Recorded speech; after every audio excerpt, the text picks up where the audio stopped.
मध्य प्रदेश से बड़ी खबर आ रही है। भोपाल शहर के रबूरी मैदान में सरपंचों का सम्मेलन यानी महाकुंभ चल रहा है, जहां प्रदेश भर की 23,000 पंचायतों के सरपंच एकत्रित हुए हैं। इस मौके पर सीएम शिवराज सिंह चौहान संबोधन दे रहे हैं। इस मौके पर पंचायत मंत्री महेंद्र सिंह सिसोदिया, सांसद प्रज्ञा सिंह ठाकुर सहित कई बड़े नेता मौजूद हैं। इस अवसर पर सीएम ने सरपंचों को उनके अधिकारों के बारे में जानने की बात कही। उन्होंने कहा कि जनता आपको चुनकर लाई है तो उनकी शिकायतों पर ध्यान देना है। पंचायत चलाने में जनता का सहयोग, जनता का चुनाव है। जनता से सुझाव के लिए ग्राम सभा की बैठक होती रहना चाहिए। सरपंच और पंचायत साथ चले, तालमेल बैठाकर आगे बढ़ना। आगे देखिए क्या कुछ कहना है शिवराज सिंह चौहान का।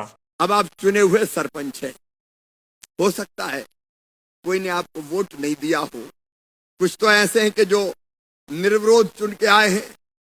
मैं ऐसी निर्विरोध पंचायतों को, जिनको मैंने समरस पंचायत कहा था, बहुत बहुत बधाई देता हूं। वहां चुनाव नहीं हुए, सबने मिलकर तय कर लिया कि फलाना सरपंच बनेगा और पंच बनेंगे। मैं उनको भी बहुत बधाई देता हूं। लेकिन लोकतंत्र में चुनाव, लोकतंत्र की विशेषता, चुनाव होना कोई खराब भी नहीं है, क्योंकि लोकतंत्र में तय किया है भाई कि जनता अपनी मन से अपना प्रतिनिधि चुने। और इसलिए कई बार जरूरी है कि एक के बजाय 6 खड़े हो गए, 7 खड़े हो गए, 3 खड़े हो गए, 4 खड़े हो गए, तो चुनाव तो होते हैं। चुनाव लोकतंत्र की खूबी भी है। लेकिन एक प्रार्थना मेरी आप सबसे, पंचायत में जनता सब अपनी रहती है। अब जिनने चुना, कुछ ने वोट दिया होगा, कुछ ने वोट नहीं दिया होगा, यह स्वाभाविक है।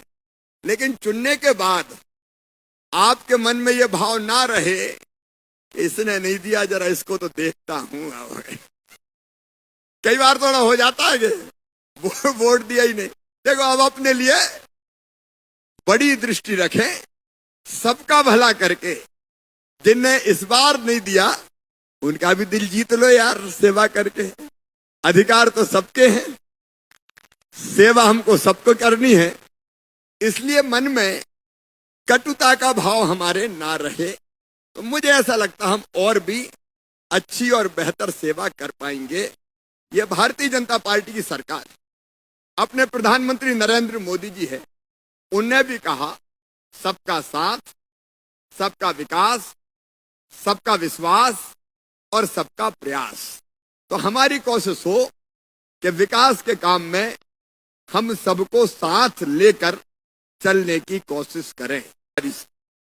अगर आप कोई काम करोगे तो मैं मानता हूं उस काम में ज्यादा सफलता आपको मिलेगी। एक बात तुलसीदास जी ने कही है, वो मैं आपके बीच दोहराना चाहता हूं। देखो, हमारा काम है सेवा का काम, लोगों की सेवा का काम। और हमारे धर्म ग्रंथों में कहा गया है कि सेवा से बड़ा कोई धर्म नहीं होता। पर हित सरिस धर्म नहीं भाई, पर पीड़ासम नहीं अधमाई। ये देखो, दूसरों की सेवा, उससे बड़ा कोई पुण्य नहीं है। मैं एक घटना सुनाता हूं आपको। अगर हम दिल लगा के काम करते हैं, मेहनत से सेवा के काम में लगते हैं, तो आनंद कितना मिलता है। एक दिन मैं रोज अपने सीएम हाउस से निकलने के पहले जो लोग आते हैं उनसे मिलने की कोशिश करता हूं।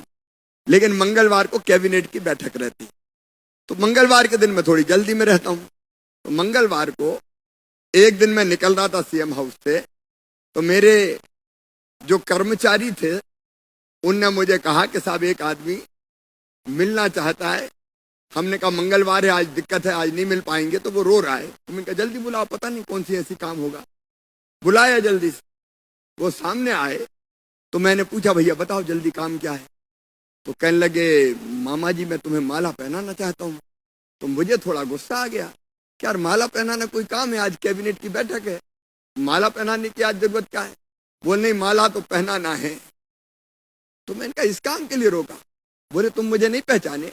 मैंने कहा नहीं तो। बोले जब तुम दौरे पे आए थे मेरे जिले में, तो मेरा एक हाथ नहीं था। तुमने कलेक्टर को बुला के कहा था कि इसका हाथ लग जाए, मेरा वो हाथ लग गया है। तो मैं अपने उस हाथों से तुमको माला पहनाना चाहता हूं, इसलिए मैं रो रहा हूं। मेरी आंखों में आंसू आ गए और इतना आनंद हुआ कि आप कल्पना नहीं कर सकते। किसी दुखी की सेवा कर देना मन को आनंद और प्रसन्नता से भर देता है।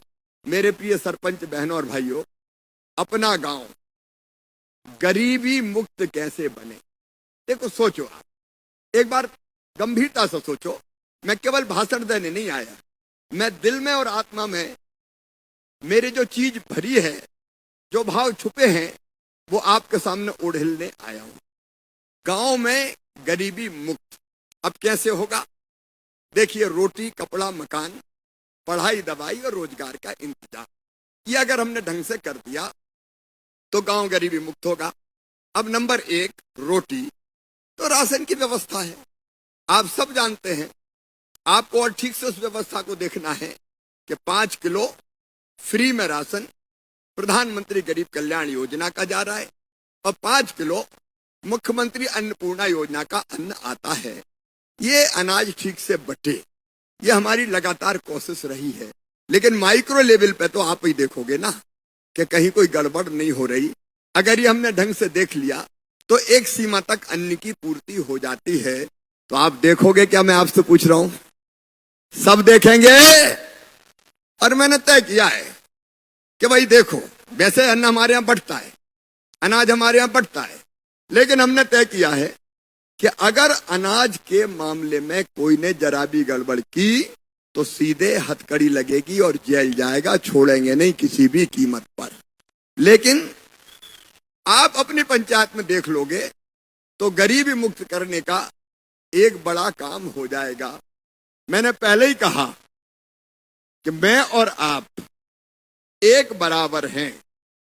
आप ग्राम पंचायत के सरपंच हैं, मैं बड़ी पंचायत का सरपंच हूं।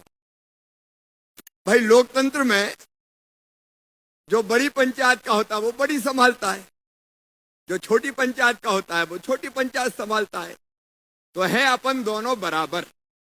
और इसलिए सबसे पहली चीज, मंच पर बैठे हुए हमारे अधिकारी साथीगण भी और बाकी सब, मैं सबसे ये कहना चाहता हूं कि लोकतंत्र में, लोकतंत्र जनता का, जनता के लिए और जनता के द्वारा राज। इस राज में सबसे बड़ी अगर कोई है तो जनता है, और जनता के बाद अगर किसी का नंबर आता है तो वो जनता का चुना हुआ प्रतिनिधि है, चाहे वो पंच हो, चाहे वो सरपंच हो, चाहे वो और किसी पद पर चुना गया हो। लोकतंत्र में चुनी हुई व्यवस्था ही सबसे ऊपर होती है। और इसलिए एसीएस सहित बाकी अधिकारीगण, उन सबको मैं स्पष्ट कर देना चाहता हूं कि अगर काम होगा तो जनता के चुने हुए प्रतिनिधियों की मर्जी के अनुसार होगा। देखो, हमें जनता ने अधिकार दिया है, जनता ने वोट दिया है, जनता ने चुना है, जनता की अपेक्षा है। और हमारा तो टाइम भी 5 साल का है, तो 5 साल का ये कार्यकाल सरपंचों का यशस्वी हो और वो ढंग से जनता के संकल्प और सपने पूरे कर पाए। और इसलिए जो त्रिस्तरीय पंचायती राज में आपको अधिकार दिए गए हैं, वो अधिकार आपके ही हाथ में होंगे, उनको और किसी के हाथ में नहीं जाने दूंगा।